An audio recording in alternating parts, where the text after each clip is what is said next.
été reçu avec faste par tous les pays de la Terre.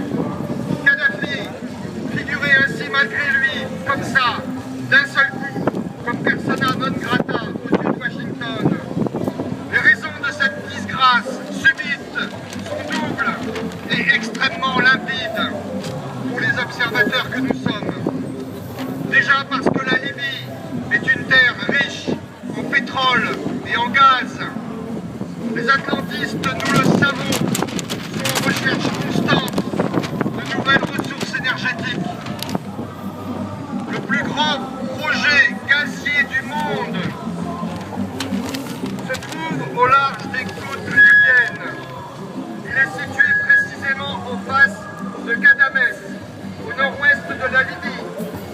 Ceci a donc justifié aux yeux de ces criquets une intervention militaire si rapide et si féroce.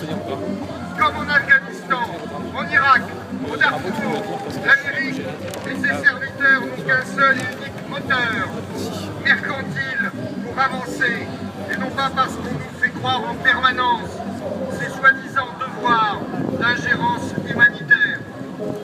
La seconde raison de l'intervention en Libye, qui constituait le socle stratégique puissant et viable aux yeux de Washington, est due à la nature même de ce pays divisé historiquement. 140 tribus peuplent cette terre. Kadhafi avait réussi avec ténacité et persuasion à les unir, tout en introduisant dans le pays la Jamaïria. Mais cette stratégie d'unification et de fédération n'était pas du goût de ceux qui n'ont qu'un seul objectif, déstabiliser pour mieux posséder. Dès 1995, une fraction radicale islamique libyenne, la Libyan Islamic Fighting Group, déclarait la guerre à Kadhafi. Le 3 novembre 2007, cette structure rejoignait officiellement Al-Qaïda. Cette information n'a pas échappé aux observateurs américains. Une brèche était ainsi possible au cœur même du territoire que Kadhafi dirigea pendant 42 ans. Cette guerre de Libye fut brève et ultra-violente. Les troupes françaises aux ordres des Américains livrèrent le vieux chef d'État à la vindicte populaire et au lynchage.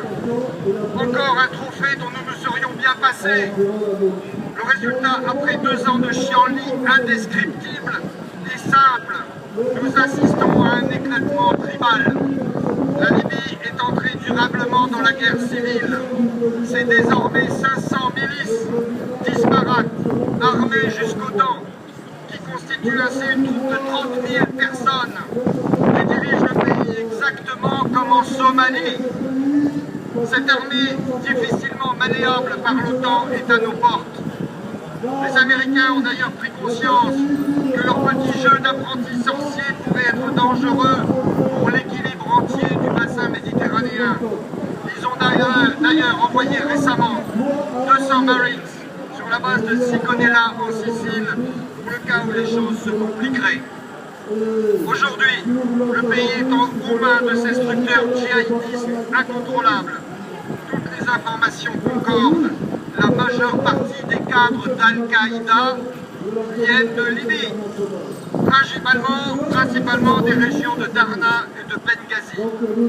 L'alliance souterraine entre l'islam radical et l'Amérique, qu'elle soit démocrate ou républicaine, éclate une nouvelle fois de manière claire et sans ambiguïté. Au moment où chez nous le conflit syrien est subitement passé dans la rubrique des faits divers, malgré les aboiements si proches encore à nos oreilles de nos 2 roquets de service Hollande et Fabius, au moment où l'Amérique est plongée dans un marasme économique sans précédent, on constate que les éternelles manigances de ces maniaques qui siègent à Washington ou à Tel Aviv commencent peu à peu à être mises à jour.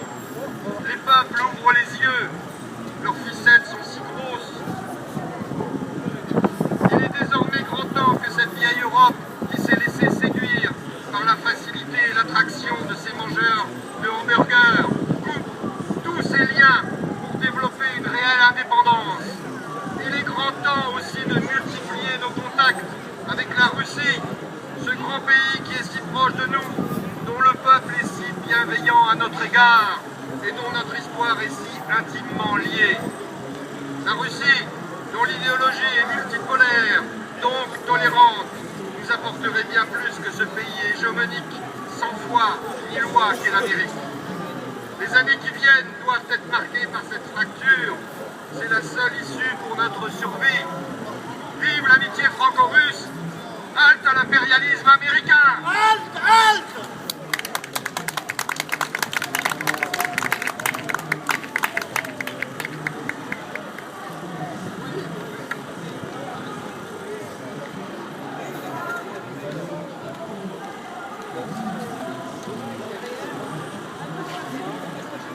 Les amis, depuis 2 ans, maintenant, le colonel Kadhafi a été assassiné par les forces de l'OTAN. À cette occasion, je vais vous demander 1 minute de silence, s'il vous plaît.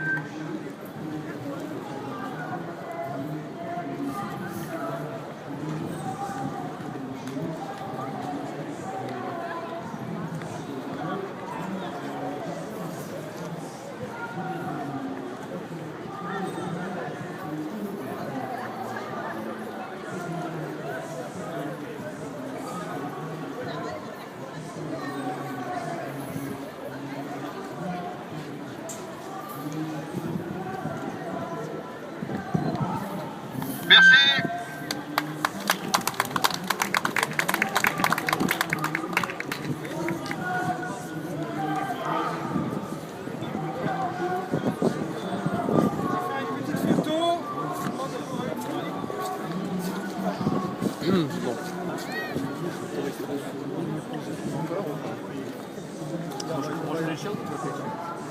Сейчас приключим, давай фото.